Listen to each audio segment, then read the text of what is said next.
So, hello to everyone who's watching on YouTube. Since no one has joined the session in person yet, I guess I'll wait 5-10 minutes before starting the session. So, yeah, till then I'll just mute myself.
Okay, so I guess since no one is joining the session in person, I'll just get started with addressing the YouTube audience. So once again, just to reintroduce myself, hello everyone, I'm Dakshisaggi. So sorry, my camera is not working today. So I'm a problem solving TA for the Monday 6 to 8 p.m. sessions, and this will be the last session we'll be meeting, at least for this semester, for this social network analysis course. And this is not a problem solving session, but rather a summary session. That's why we are having it on different timings than the usual Monday ones. So in this session, we'll just be going over summary of all the topics, very high level summary of all the topics which we have covered throughout the 12 weeks to like at least let us appreciate how far we have come from when we started the course. So I prepared some notes for these, like mostly just a bunch of like important content from the lecture slides so that we all can get this can act as a like quick cheat sheet for you guys if you want to like look at some of the at least most important topics with according to me which were taught in the course. So yeah, so I guess I'll just share my screen and we can get started. So we won't be solving any problems today. We'll just be discussing about the summary of the topics which have been covered. So I'll just share my screen now. So uh, yeah,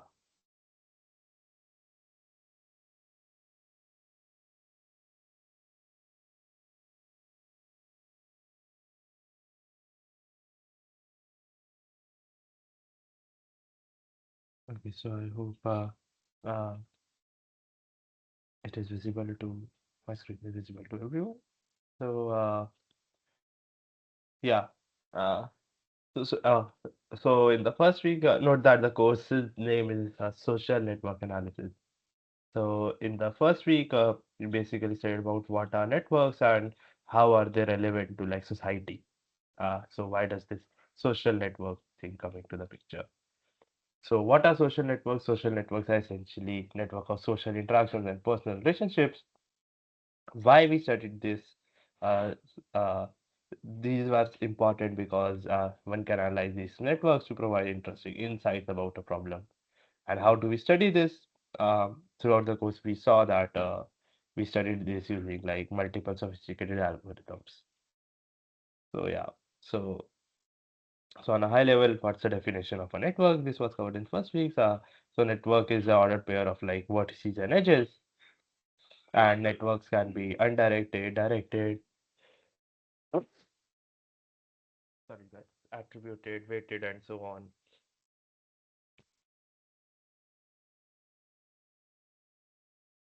Yeah, depending on the specific use case at hand. And how do we actually represent a network? That's also important. So usually there are two common ways of representing a network, which are adjacency matrices and adjacency lists. Where adjacency matrices are essentially like n cross n matrices, where you show like element Aij indicating existence of edges between nodes Vi and Vj and the weights of those edges, whereas adjacency list is just storing for every vertex the set of its neighbors.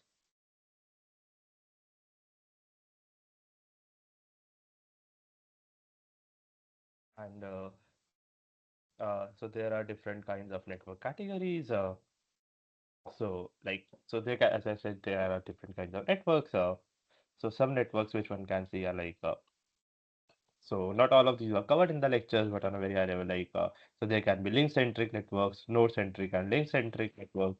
There can be local view networks, temporal view networks, and generalizations to hypergraphs and everything. So yeah, and after learning about like what are networks and maybe what are different kinds of networks and their definitions, we moved on to V2's contents where we described like some important network measures pertaining to in the context of this social network analysis. So yeah, so if one wants to analyze, let's say, uh, network, then what are some important parameters or measures based on which one can analyze the network? So And what essentially does this network measure mean? So network possesses different properties based on spatial structures, which needs to be analyzed, and these can be analyzed using these network measures. And why do we need these? As I said, because these are important in like analyzing the network. So so they extract maybe a high level picture of what's going on in a network. So they are useful to extract information from large size networks. And how do we calculate these? We calculate different properties like degree distribution, clustering coefficient, etc., which were discussed in the course, by employing well-defined equations and formulas. So coming to these, maybe yeah, we discussed it this week. Like first of all, what are power laws? So power laws are quite important, as we have seen throughout the course. Power laws are quite important while analyzing social networks or like real-world networks. And power law is based essentially a functional relationship between any two quantities where one varies as a power of another, right? And it's usually observed that with respect to different properties, real-world networks follow uh, quite a bit of power laws. And then we discussed about the notions of clustering coefficients.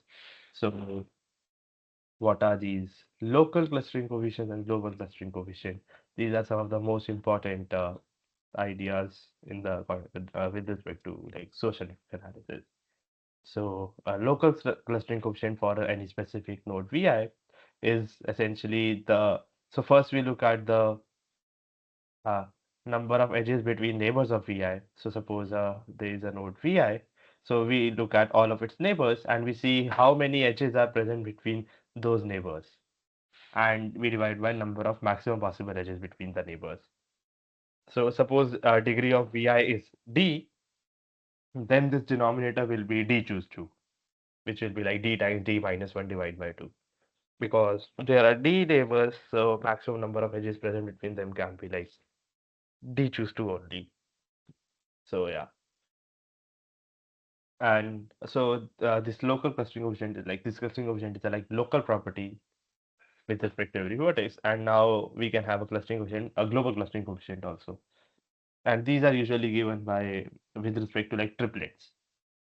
So what's a global clustering coefficient? It's essentially equal to number of closed triplets in the graph divided by total number of triplets.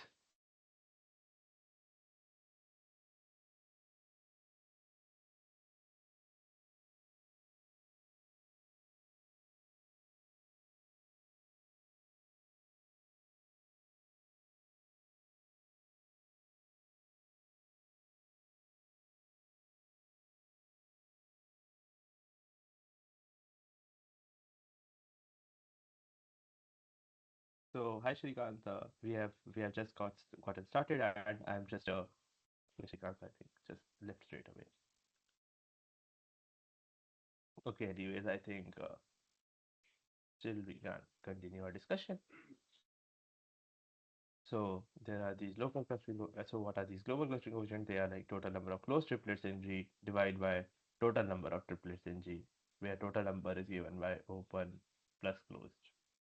So yeah, and one defines open triplets as like the triplets which are one short of being a triangle, and closed triplets are essentially the number of triangles. And note that if you guys remember, like, or you can see the problem solving session videos of this week, we actually derived a formula for these total number of triplets also in terms of degrees of the network. So yeah. Then another important measure is essentially centrality, and there are various kinds of centralities, between a centrality and everything. So one notion is degree centrality. So in general, centrality is a very important notion, and we are just looking at maybe degree centrality for now because it's a summary session. But centrality in general, like eigenvalue centrality, betweenness centrality, and all of these are really important notions in social network analysis. So centrality essentially assigns like importance to every node. So importance to every node with respect to degree is called degree centrality. And so degree centrality of a node V is defined as the degree of that node divided by maximum degree in the network. So yeah, too hard of a definition. So, yeah. And then another very important measure in social network analysis is page rank.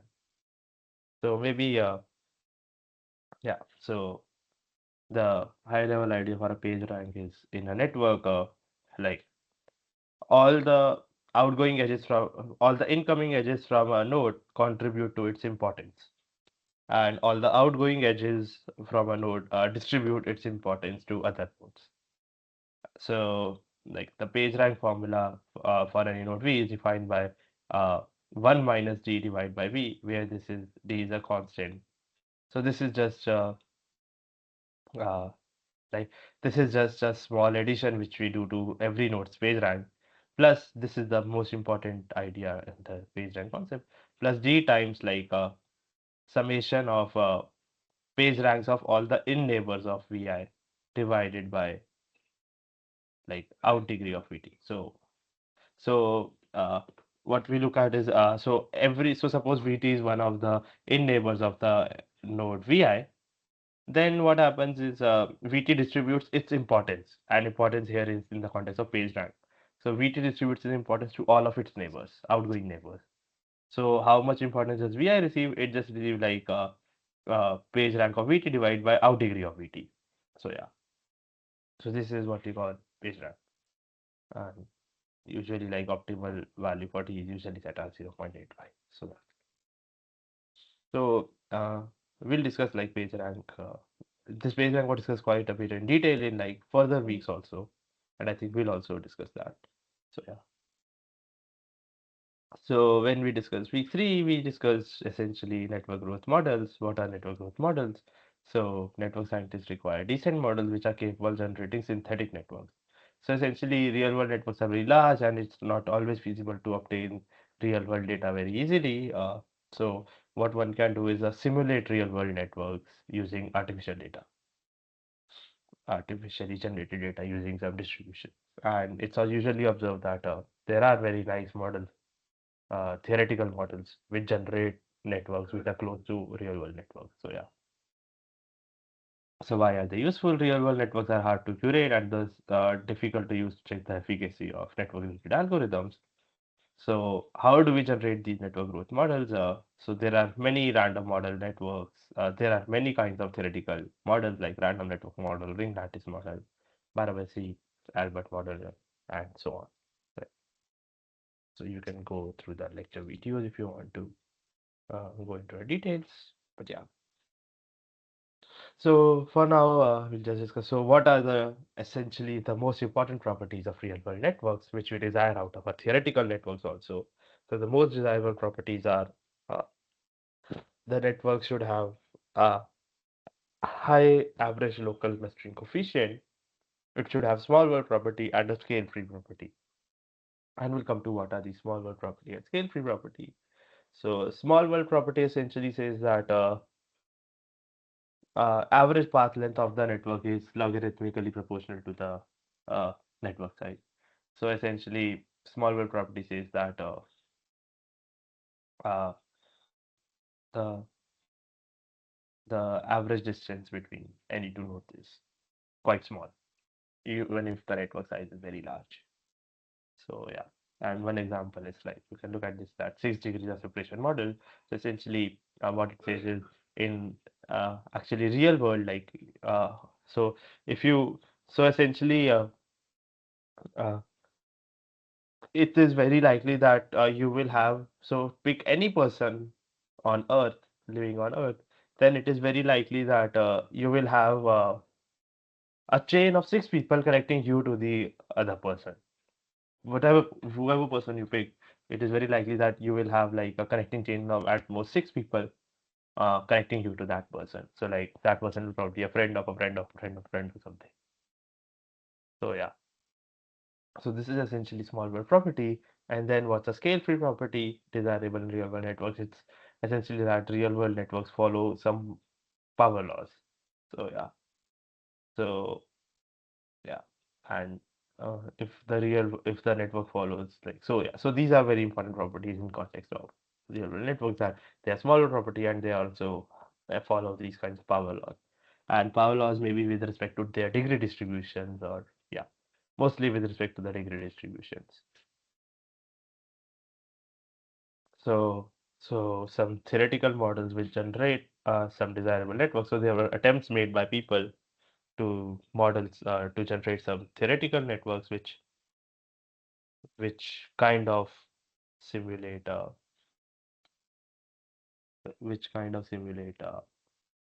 these real world networks. Uh, one popular model, one of the initial models, and that's why it became popular, is Doshan training model. So it's ER model and studied a lot in the literature. So essentially, understanding models is that like it was like reformulated by Gilbert also. So it's essentially like suppose a network has n nodes and any random pair of nodes has a probability p of being adjacent independently with any other pair in the network. So essentially, you draw some network and put every edge with probability p, and this is how you generate the understanding network.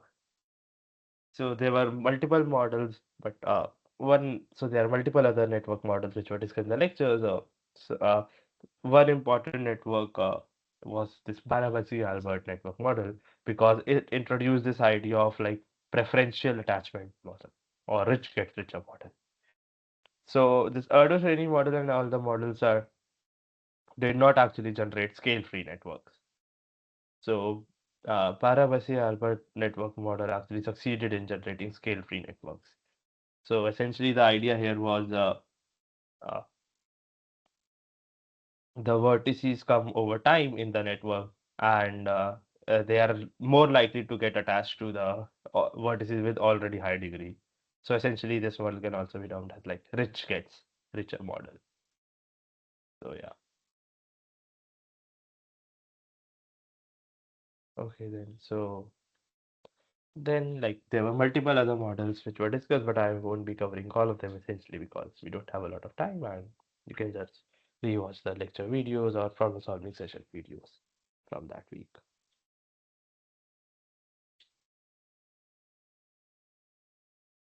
So now like then we came to week four and in week four we discussed about link analysis. So what is link analysis? So there are various ways to characterize a link or an edge in a network, both quantitatively and qualitatively. So yeah, so this was essentially so link analysis, the name says for itself, like analyzing links. So yeah, and why is it important? Because this is important because links play a major role in analyzing the diverse and complex relations between entities. And how do we like y- do this link analysis technique? So there were various kinds of algorithms discussed like page rank, div rank, sim rank, etc. Obviously, we won't be revising all of them, but yeah. So going into a bit further detail, so what is link analysis? So it's the process of visually representing networks of connected entities, and it's also known as graph visualization or network visualization. So yeah. So why is it useful? Like if we understand these connections in data, it has very huge advantages in looking beyond flat data model, and it helps in like analyzing the network much better and much more efficient. So yeah. So within the context of link analysis, the notion of bridges and local bridges is quite important. So in a graph, what a bridge is, a bridge, so suppose you're given a graph, then a bridge is a direct tie between nodes that would otherwise be in disconnected components of the graph.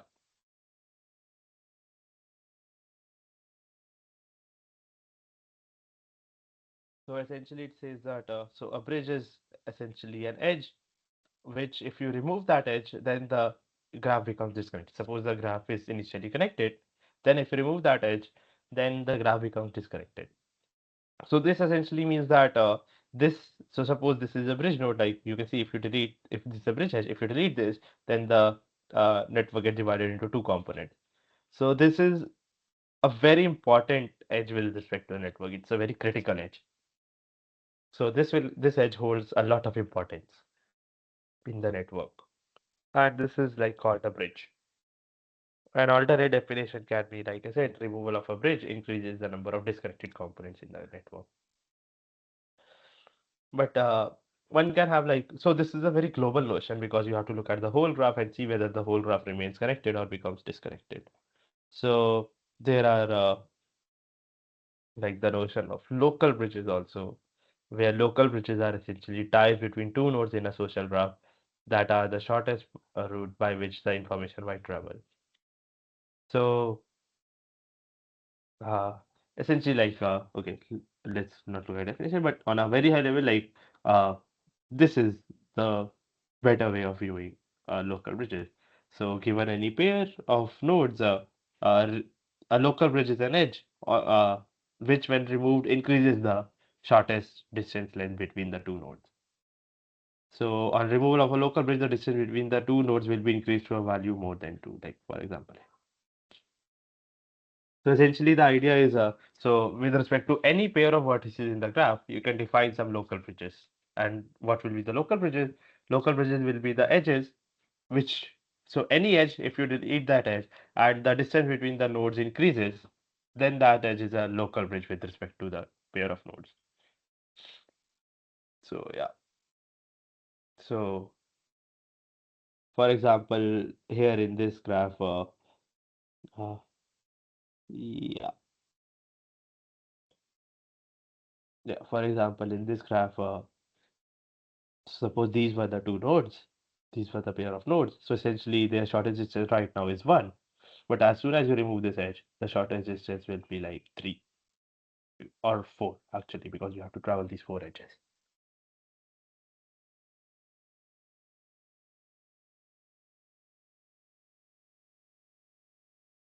So essentially this edge is a local bridge with respect to this pair of nodes. So I'll have to mute myself for a couple of minutes as I'll be back in a couple of minutes.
Yeah, sorry for the delay guys. So we are discussing what is the notion of these local bridges. So after that another important notion was this, which I already discussed a bit, is the notion of page rank. So, intuitively, what is page rank? Like before coming to the mathematical definition. So, so outgoing hyperlinks from a page are called out edges or forward links, and incoming hyperlinks are called in edges or backward links. And with every forward, so suppose every web page. So suppose we are modeling like the internet as a network. Then every web page is a node. Then every web page is a node, and yeah, every web page assigns some kind of an importance. And what happens is every forward link transfers some of its import. So with any forward link, a node transfers some of its importance to the forward page.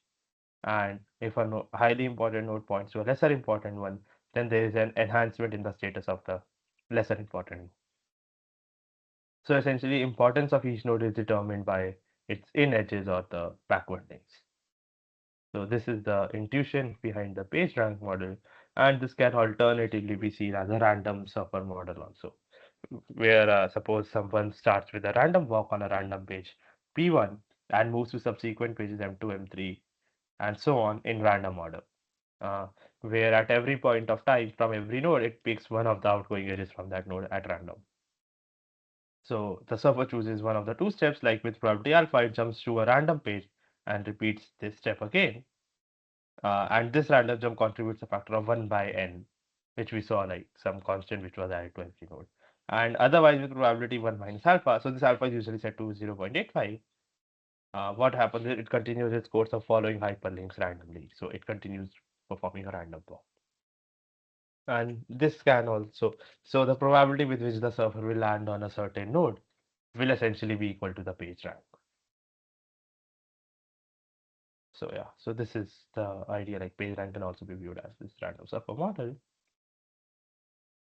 And now, and then we came to week 5 and we discussed about community. So note that obviously the list of topics which I am discussing is not exhaustive because there were a lot of things covered in every week, but I'm just trying to cherry pick some of the notions which I feel were more important, at least according to me, but take it with a grain of salt. You can just treat it as more of a some like session which we are briefly discussing the things which were covered. So we can't discuss obviously everything in 2 hours. But yeah, okay. Then in week 5 we looked at the community structures in networks. So what are communities? So nodes in a network are grouped to form a community structure, and it is very useful usually to identify the structure because communities uh, help us identify like-minded people in a network and something. So what happens is it allows us to focus on certain regions of the network and allows us to classify nodes in an unsupervised manner. And it has various applications in link prediction, recommendation systems, and so on. So yeah, and yeah, how do we do this community detection? So there are a lot of methods, like we discussed about low-end community detection, click percolation, max perm, and so many techniques. So yeah, so going into a bit more detail, so what are communities? So identifying, so what and why are communities important? So identifying communities gives an insight about the inherent network structure. And note that one of the problems with community identification is that this community detection is already an ill-defined problem. Because what do you mean by community is often not concrete and is specific to the specific uh, social context at hand. And so there is no standard measure to assess the performance also, but still like it does not mean that we give up. Like there are techniques and people have tried to do this community net detection, and there are applications which perform very nicely. So there are since the net problem is ill defined, obviously solution there will be a lot of solutions to the problem. So there are diverse approaches which depend on how we define a community structure in the network. And any specific approach is not like strictly superior to the other, but rather the kind of network you have, like one approach might outperform the other with if you have some other network at hand. So yeah. So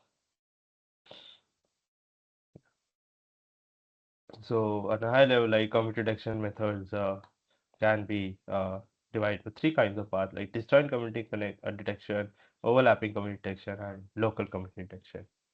And yeah, at least this disjoint and overlapping community detection were discussed quite a bit in detail in the lecture. So yeah.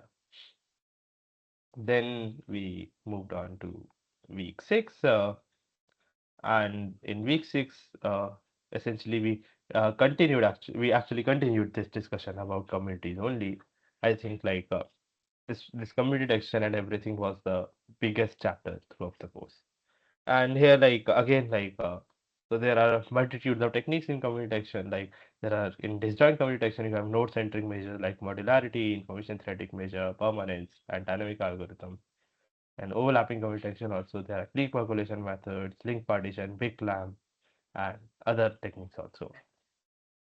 So the discussion of these techniques spanned over like 2 weeks, and yeah, one important maybe new definition which we came across in this week was the concept of community search. So suppose you don't have to detect the set of communities in a network, but rather this community search problem is instead a problem where you have to find a community that contains the query. So suppose give you a query node V, and then you have to quickly answer me, just give me community of V. I don't care about rest of the communities. I just care about the community of V. So yeah. So a query dependent version of, so this is just a query dependent version of community detection problem. In community detection, you detect all the communities, whereas in a community search problem, you find the community for the specific vertex V at hand. So note that all the community detection algorithms are also applicable to community search, but like this implies is like you don't usually do community search by like finding community detection and then doing this community search because that's an inefficient way to go about it. Because community search in inherently is a like easier problem than community detection. So there are some more sophisticated techniques which are specific to community search problem and usually like common algorithms are used for community search like K-core, K-click, K-trust or KECC. These we have discussed in the lectures, at least some of these. So yeah, okay then. Then after discussing about discount detection, we moved on to week 7 where we started a new chapter and this was about link.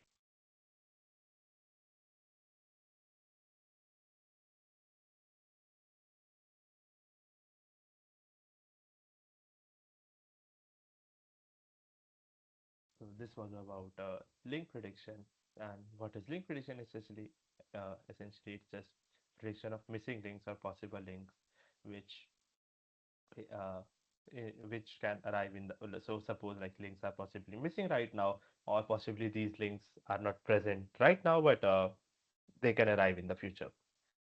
So this is a very important aspect of social network analysis because what it shows is okay like so two people in a network are not friends right now but looking at the network you can possibly predict that these people will be friends at some point in the future, and this kind of analysis is can be useful in certain situations. So yeah. So that's why like link prediction has various use cases like friend recommendation that two people are not, like I just said, two people are not friends right now, but they can potentially be friends in the future. So you can recommend those people to each other. Finding missing citations and so on. And how do we usually do the link prediction? So one can use local heuristics like various distance measures or probabilistic methods to predict new or missing links in a network. Okay then. So coming back to what is link prediction? The problem of predicting existence of a link between two entities in a network, and it involves several research communities ranging from stats and network science to machine learning and data mining, and it helps in predicting the state of a dynamic network at some future time stem. So yeah. So usually as you look at how the network changes over time, so there can be multiple kinds of temporal changes in the network. So one case can be just new nodes are added, but they do not form any links. Second case can be new nodes join and they form new connections. Third case can be no new nodes join, but some new edges are formed. One case can be some existing edges are removed, but endpoints are retained. Fifth case can be some existing nodes and edges are removed. So case one, case two, case three are deal with additions, and case one and case three deal with deletions. But what we focused on, specifically what this link prediction chapter focused on, is restricting the discussion to just case three, where no new nodes are joining, but some new edges are formed, because essentially we are predicting these edges. So this is the link prediction task at hand. Okay then. So and then there were so there were multiple link prediction methods which we discussed, and then we also discussed how to evaluate these link prediction methods.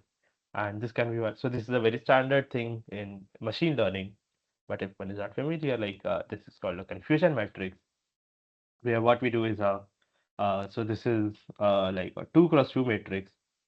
So you can form a 2 cross 2 matrix where uh, like uh, horizontally you have the actual values whether the link is formed or link is not formed, and there are and on the vertical axis you have these predicted values which says whether you predicted the link formation or you did not predict that the link will not form. So these are your predictions and these are the ground truths. So suppose you are trying to like evaluate some link prediction algorithm. So you evaluate these with respect to this confusion matrix. So like if you predicted that the link is formed and the link was actually formed, then that sample is called a true positive sample. If you predicted that the link is formed, but the link in the ground truth was actually not formed, then it's a false positive because your algorithm says it's positive, but it's actually false. So I think I discussed this in the sessions also, like how you have to look at these so one can get confused with these notions of what was true positive, what was false positive, and what are these values. So note that the second term in this, uh, so if the second term in this, so the second term in this indicates whether your algorithm, the predicted algorithm said it was positive or negative. So if the link was not formed, then your predicted algorithm said that it's negative. If a link was formed according to a prediction, then like this term is positive. And if your algorithm was correct, then it is true. And if it was not correct, then it is false. So if your predicted algorithm said that link is not formed, but link was actually formed, then if link was not formed, then it's negative. It predicted negative, but actually this prediction was false because link actually formed. So this is false negative, and this is like true negative. So there are these four values: true positive, false positive, false negatives, and true negatives. So yeah. And how do you usually evaluate these link prediction methods? You can evaluate these on a number of parameters. So like accuracy for a network is usually defined as ratio of total number of correct predictions to the total number of predictions. And what are the correct predictions? The predictions which were actually true. So true positive plus true negative, the count of true positives plus true negative samples divided by total number of samples. What is precision? Precision is out of the all links that are predicted as positive, how many do actually belong to positive sample. So the links which are predicted as positive will be the ones which are like true positives and false positives. So denominator will be true positive plus false positive, and the numerator is just how many actually belong, so it's just true positive. So yeah, okay. So then we also have recall that out of the links that are actually positive, how many are predicted as positive. So the links which are actually positive are like true positive links and the false negative links. So denominator is true positive plus false negative, and how many are predicted as positive by the model. So it's just like uh, true positive. So it's like true positive divided by true positive plus false negative. Similarly, there are some other notions which are very important here, like which are like true negative rate or also called specificity. It's like out of the all links that are actually negative, how many are predicted by the model to be negative. So the links which are actually negative will be the links which are true negative and false positive links. So denominator will be true negative plus false positive, and how many are predicted by the model to be negative will be just true negative. So true negative divided by true negative plus false positive. And false positivity rate or the fallout rate or the false alarm ratio is just out of all the negative samples, how many are wrongly predicted to belong to positive class. So it's just like false positive divided by false positive plus true negative. So note that you can see that true negative rate plus false positive rate is equal to 1. So suppose if someone asks you, suppose a question comes up that for a prediction algorithm, you're not given the actual results of like how many samples were positive or negative, but you are given the true negative rate, and then you are asked to find out the false positive rate. Then you can just find out it by like subtracting this true negative rate from 1. Like if true negative rate is 0.6, then false positive rate will be 1 minus 0.6, which will be 0.4. So yeah. So you don't actually need the whole confusion matrix to find out uh, false positive rate from true negative rate. So yeah. And then there are a number of methods uh, used in link prediction, a number of algorithms. So there are heuristic models, probabilistic models, and theoretical models. Maybe we did not discuss theoretical models at all in the lecture, but in heuristic models, we discussed some local similarity metrics and global similarity metrics like clustering coefficients and so on. And probabilistic models, we looked at random graphs and like random walks. So yeah. So yeah. And then in week 8, we actually discussed about so uh, information diffusion and like the cascade behaviors in this regard. So what are cascade behaviors? So information spread on the social network through various responses and gradually forms an information cascade. So information spreads in a network in phases. It's not like if one node has some information, if I have some information, then suddenly everyone in the world has information. Maybe I'll spread that information to some 10 people. Those 10 people will spread it to 100 people, and that's how information spreads. And this is called cascade because it occurs at uh, step by step. It does not occur all at once. So yeah. Okay. And how is usually uh, it's done? So how is it modeled and like how is it studied? So there are various decision-based and probabilistic model methods to model this information cascade. So yeah. So coming to this in a bit more detail. So first of all, we define what is information diffusion. So diffusion is set of movement of anything from a region of higher concentration to a region of lower concentration, and it's driven by a gradient in concentration. And note that like information diffusion is just diffusion of information. So process by which if someone has the information, he or she spreads the information to someone who does not have the information. So yeah. So it's a process by which information is spread from one place to another through interaction. So a diffusion process usually involves three entities. A sender, the person who sends the information, receiver who receives the information, and the medium, the channel through which the information is sent. So yeah. And as I already said, this information diffusion process forms an information cascade because this information spread actually occurs in stages. Yeah. And this is very important and is used in behavioral economics and network theory. And is similar but not quite identical to herd behavior. And this was also discussed in the lecture as well. So yeah. So now, if one needs to like study information spread in a network, one needs to model uh, these information spreads in the network. So one such class of models which are used are these decision-based models, and other are probabilistic models, but we'll come to them later. So for modeling this information cascade, we can have the decision-based models, where given a network, each node has the freedom to decide whether to adopt a contagion or not. And yeah, decision at each node is influenced by behavior of node in its neighborhood. So essentially, you can form a game theoretic argument that so at any point in time, a node sees whether or how, what all of its other neighbors are seeing or have opted for the strategy that their neighbors have opted for, and with respect to that, the node can like try to maximize his or her payoff by establishing certain strategy uh, through by adopting a certain strategy which maximizes his or her payoff. So yeah. So payoff by adopting a contagion is directly proportional to number of its neighbors that have adopted the same contagion. So not that I'm saying it about strategy, it's talking about contagion, so it's the same thing. Like suppose you also because like some people can opt to not believe the information. So suppose you have two strategies. One is you want to believe this information and spread it further, and the second strategy is you don't want to believe the information and you don't want to spread it. And you can have different payoffs attached to it, and yeah. So you can model this information diffusion with respect to these decision-based models. And yeah, we discussed some game theoretic arguments here on like how will the information cascade move forward and so on. But another like so, but note that there were some limitations to these decision-based models because these payoffs. So these decision-based models rely on these payoffs, like these direct benefits or these payoff matrices are a very essential component of these decision-based models. But note that one might not always have these direct benefits or these payoff matrices available. So it might be useful to have some other models at hand also which do not depend on these payoffs.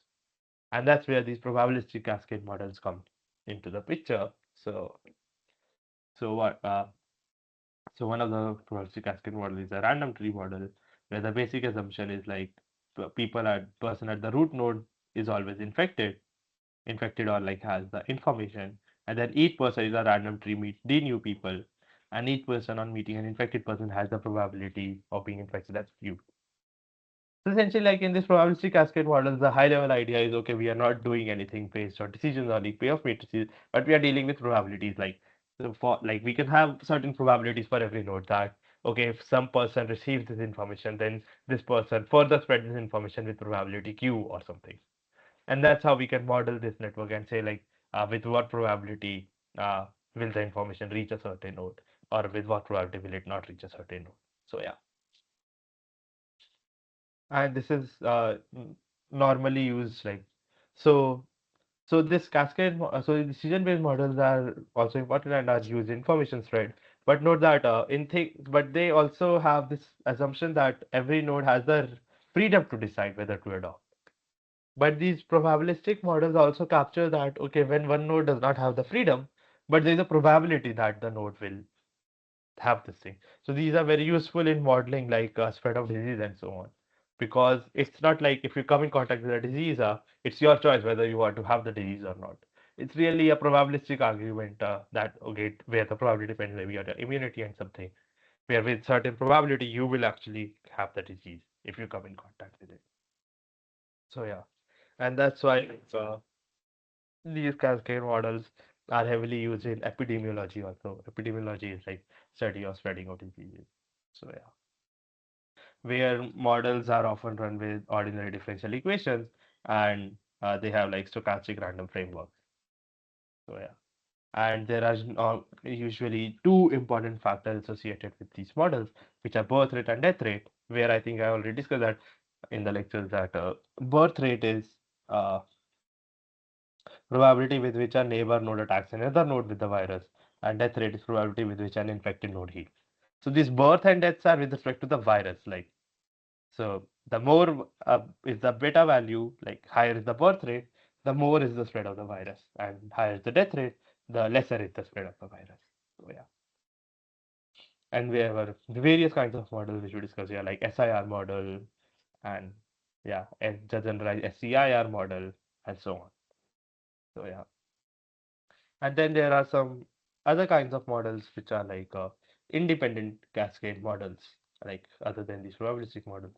So there are these independent cascade models where, like, okay, like these are also like like almost like these are also probabilistic cascade models, but here the underlying assumptions are different. Like in these kinds of like modeling epidemiologies and so on, like in modeling spread of disease and so on, we usually have some kind of states and some kind of parameters associated to those states. But here, like in the independent cascade models, we usually have these kinds of events, which are exposure, adoption, and hypothesis. So yeah, not a lot of discussion was done in the lectures around these independent cascade models, but it's really good to know that these also exist.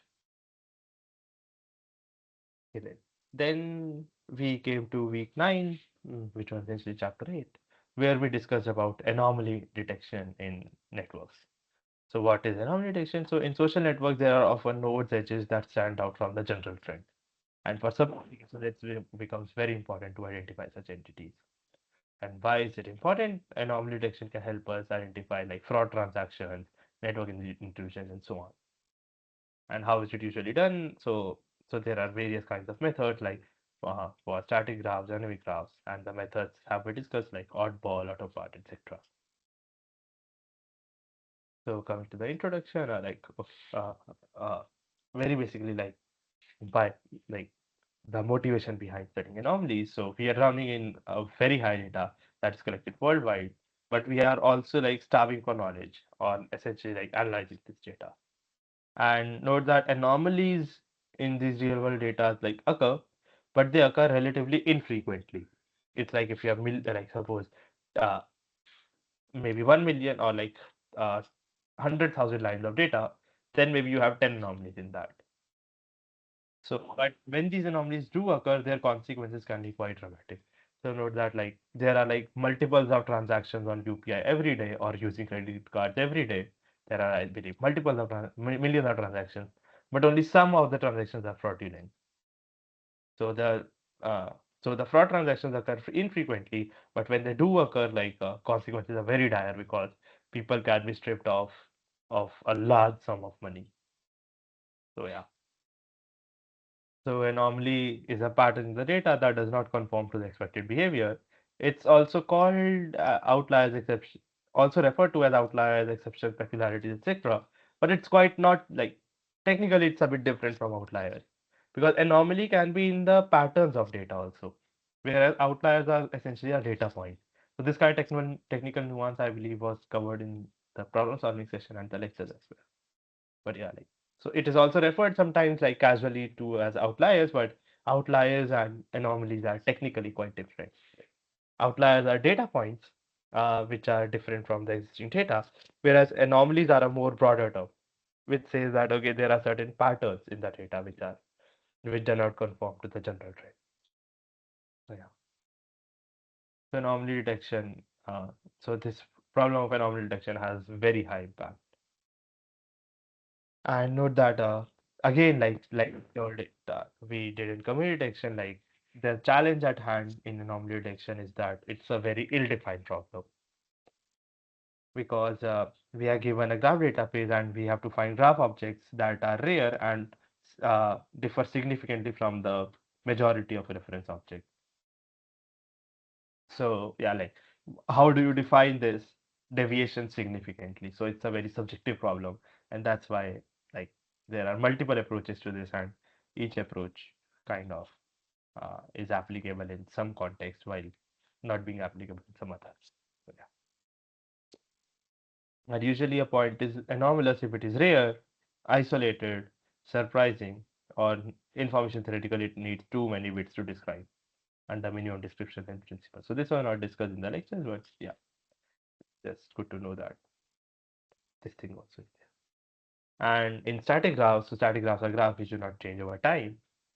Uh, there are some structure-based methods for anomaly detection, like where we analyze the graph structure to find out whether anomalies has occurred in the graph or not. And for these, there are two kinds of structure-based methods usually. One is feature-based approach, where we exploit the graph structure to extract graph-centric features such as node degree, subgraph centrality, and so on. There are proximity-based approaches where we use graph structure to identify closeness of nodes in the graph. So yeah, so we define some notions of closeness and we see like how close are nodes to each other to identify associations. Whereas in feature-centric approach, like we try to find out some uh, graph features and try to answer whether anomaly exists using those features. So yeah, and there were there are numerous kinds of graph-based features which can be used with feature-based approaches. Like there are node level features, there are dyadic features, there are ego nets, node groups, and global features. And these kinds of things can be used. So yeah. And then the second type of then in static graphs, the second type of okay, uh, yeah, the second kind of methods used usually in static graph apart from the structure-based approaches is community-based methods, where we rely on finding densely connected groups of close-by nodes in the graph. And it can be thought of as finding bridges that do not directly belong to one particular community. So, yeah. So on a high level, like you can see that okay, and a node. So if you are able to do community detection with, then a node which does not particularly belong to any community is a node which stands out and possibly is an anomaly or something. And similarly, like if the graph is not static, suppose the graph changes over time, then the problem becomes even more complex. It's about like anomaly detection in dynamic graphs, where you are given essentially a sequence of graphs, like which are different, like which are changing over time. And now we have to find the timestamps that correspond to a change, that correspond to some significant change occurring in the network. So graphs are changing at all times, but we have to point out the times at which the graph changes significantly. And we have to also identify the parts that have changed the most. So yeah. And usually what one wants in these algorithms are these and algorithms should be scalable to very large time series data and should be sensitive to structural and contextual changes and they should have importance of change awareness. Okay. Then in week 10, we covered the concept of like graph representation learning. So what is graph representation learning? So, so usually the ML and DL problems, ML is machine learning, DL is deep learning problems want the graphs nodes edges are in a vector form to learn a proper representation. So we want to represent the graph. Like usually representing a graph takes, like if you represent it in form of adjacency matrix, it takes n square space, or in a adjacency list setting, it takes order of number of edges space. However, if the network contains like millions or billions of nodes, then even storing this much information is very, very costly for us. So what usually we want to do is we want to have some even sparser notations for these graphs, or even lighter notation representations for these graphs. Uh, but like this can only be done with respect to if we allow for maybe uh, some criteria, like suppose we do not store like exact distances between the nodes, but we can still find out, like with respect to these sparser representations, we can still find out good approximations to these values. So yeah, so definitely like the graph representation essentially aims at representing these graphs in alternate forms, so that the computations on these representations are faster and these representations are smaller in size. But we will lose on some preciseness, that's for sure, because we are losing out on a bit of data. So yeah, and this is important because MLDL methods can help us solve complex problems like node classification, link prediction, etc. And how do we usually do graph representation learning? So there are multitudes of techniques which we're discussing this week in the week 10. And usually the methods are like node similarity measures or neighborhood structures. The method like deep walk, node similarity, PC and CAD, etc. have been developed for this. So yeah, first we discuss like, okay, like on a high level we discuss like what is deep learning. So machine learning is using data and algorithms to learn to make human behavior, and deep learning is type of machine learning where multiple layers of processing are used to extract complex data. So if you have like machine learning, machine learning is a very broad term where you can have some kind of computation. But if you have a lot of serialized computations, then that's usually called deep learning. So yeah. So and yeah. Uh, and usually how we do deep learning is, I'll have to mute myself again for a minute, guys. So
yeah, so sorry for the pause, guys. So, so how is usually deep learning done? So, usually we have a problem at hand. Like this is a very simple representation, and we use a technique and to arrive at a solution. Like this is true for any problem solution pair. But what is specific to deep learning is it uses cognitive reasoning, and this cognitive reasoning uh, utilizes recognizing patterns, learning, and then solving. And one needs to form association between such phenomena in deep learning in general. Then we also briefly discussed like what are convolutional neural networks. So convolutional neural networks are essentially like usually relevant for like the kind of data which have very localized information in them. So like images. So images are like very local in nature because like suppose like you're taking image of a dog, then uh, then there will be like some part of surroundings captured along with the dog also, right? But you know that if like let's say in pixel 1 you have like if so, but you still know like the image of the dog will still form some kind of a connected pattern across the like whole image, like the part which contains the dog will still form some kind of a connected pattern. So that's why it's a bit localized. It's not like one pixel of the dog's image is at the top left of the image and another pixel is at the bottom right of the image. It's like the dog will be a continuous entity in the image. And like for example, in this robot, this image of a robot, this robot is a continuous entity in the image. It's not like one pixel is of the robot is here and then one pixel is at the bottom right. And in these kinds of like very localized data, like these convolution neural networks are much faster than standard neural networks, where we use like feature maps and like we use the techniques of subsampling and convolutions to like make these networks faster while retaining the precision. So yeah. But note that all of these deep learning and these convolution neural networks and all of these techniques require, like we already said, require us to have like the input data in some in form of like some kind of vectors because all of these carry out some numerical computations on the data. So we need to represent any data. So suppose you are given some kind of a text. So this text is not numerical in nature. So first you have to encode this text in some kind of a vector. So exactly. So this field of machine learning concerned with automatic computation of features from a given data is called like feature learning. So what we need to do is suppose you are given some data, then how can you extract some important features from that data and represent those features as some kind of vectors? And this is the field of representation learning. And like this is note that like the better is your representation, the better will be your if the model is same, uh, the model run on better representation will give better results as compared to the model run on worse representations. So note that these representations are mostly task dependent because suppose you are doing some kind of modeling for graphs and maybe in one task you want to preserve uh, you want to find out like distances between pairs of nodes or something, so you'll have representations which preserve these distances, but maybe in some other measures you want to preserve centrality of nodes, so then the representations will be with respect to centrality. So yeah, so it's a bit like that. And yeah, so the field of representation learning essentially makes use of finding similarities between different entities.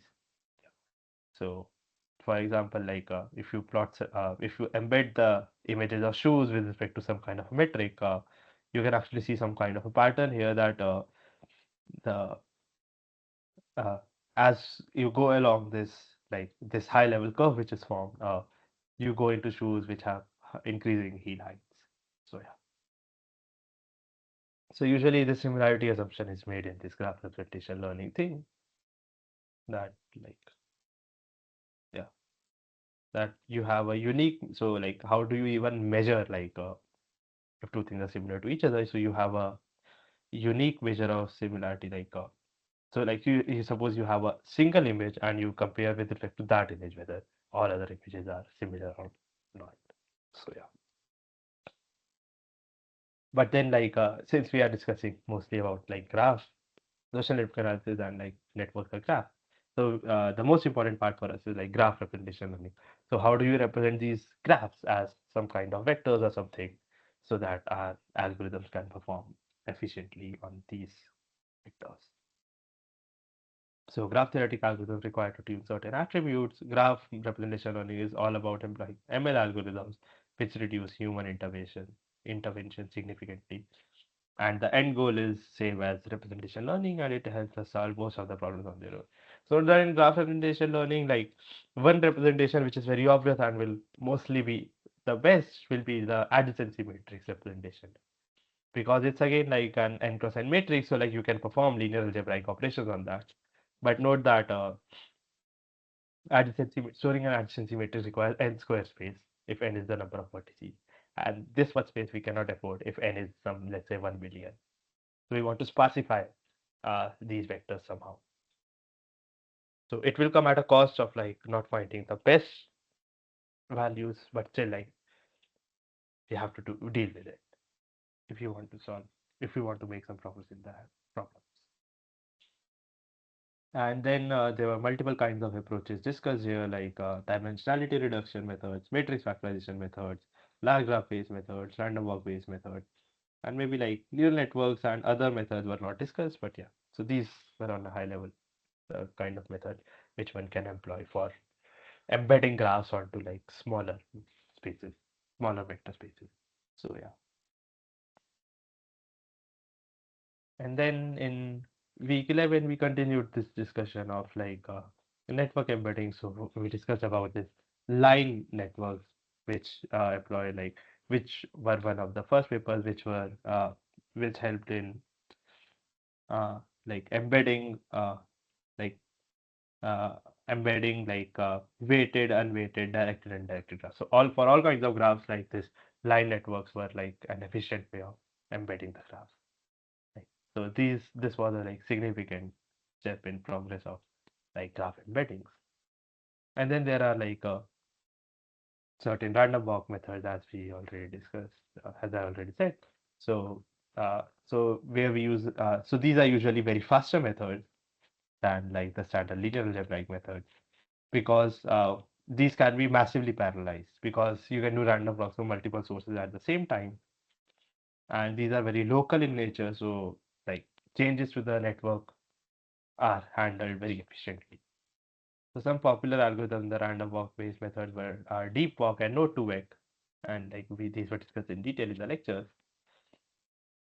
And one idea which arrived here was like, okay, one discussion which came along the way was like, if we do deep walk and no, then we can have some kinds of uh, like we can so in these random walk based methods like how do you even walk on the graph is also important, like so deep walk just does a random walk naively, whereas node2vec does some slightly sophisticated way of doing a random walk where it makes use of like BFS and TFS and graph.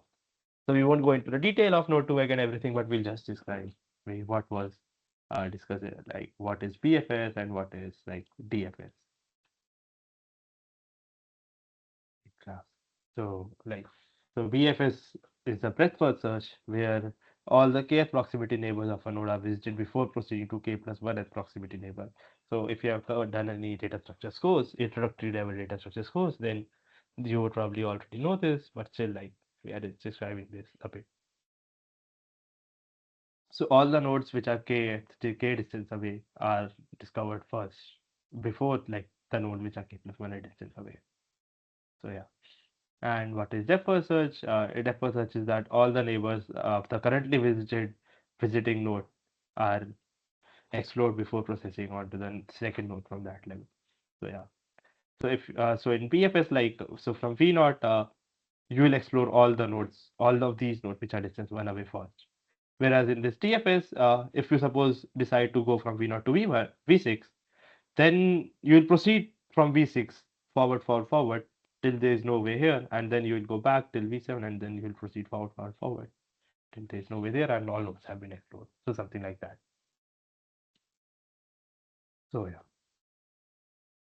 And then in the last week, like essentially yesterday's session, we discussed uh, the conclusion which one can derive from the course and some specific case studies where what all we discussed in the course is useful.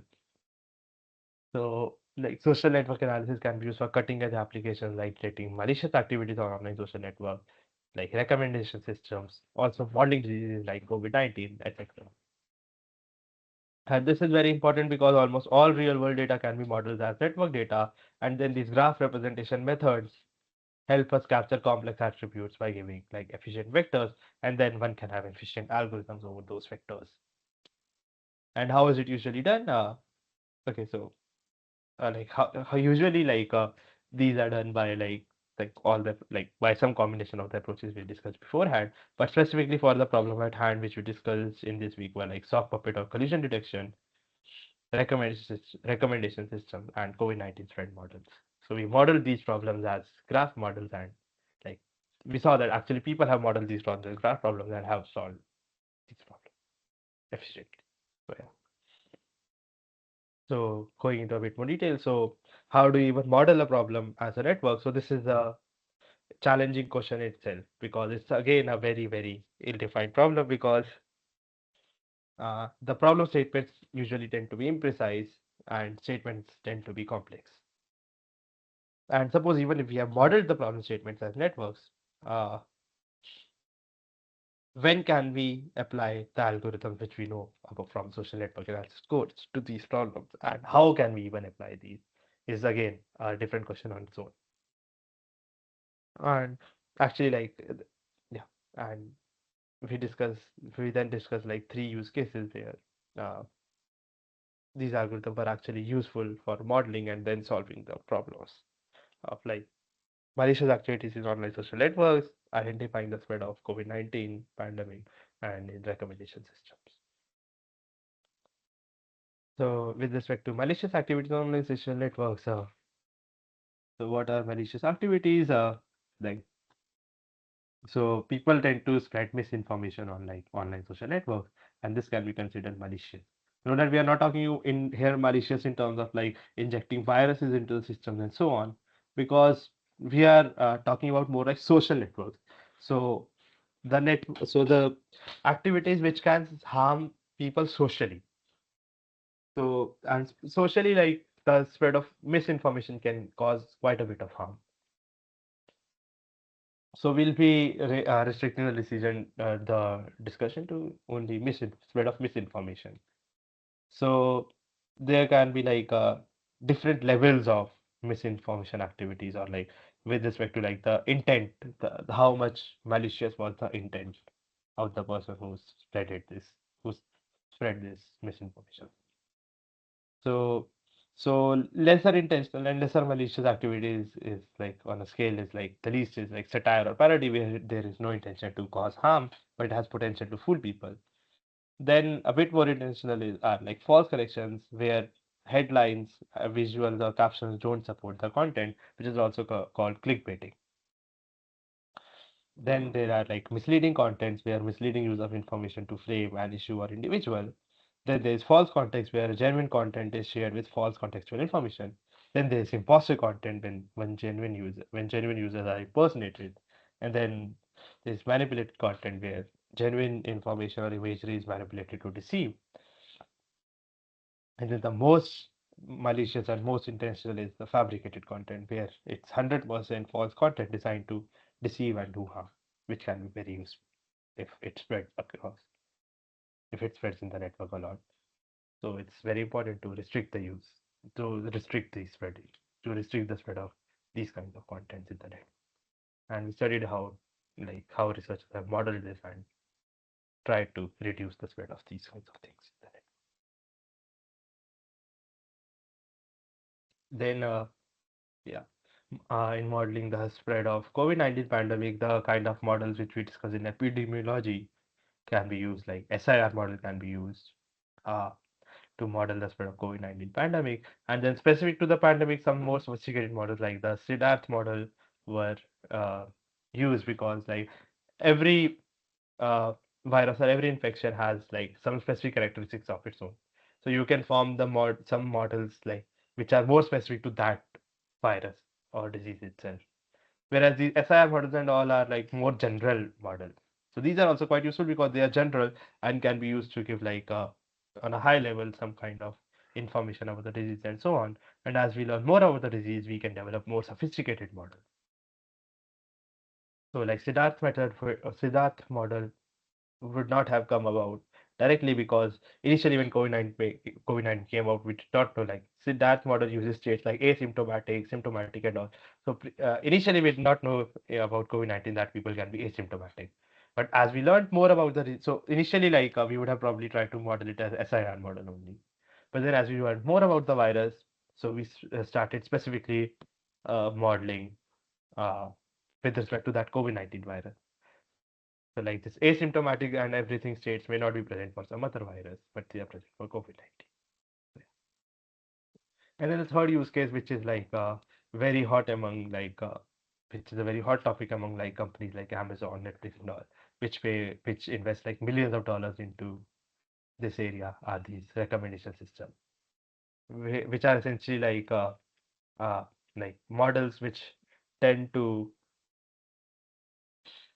like provide information to the users of like what they be buying or what should they be seeing at what time. So it essentially like some machine learning or any kinds of mathematical models which recommend you something. So it seeks to predict the rating of preference a user would give to an item, and these are useful to give recommendations to the user.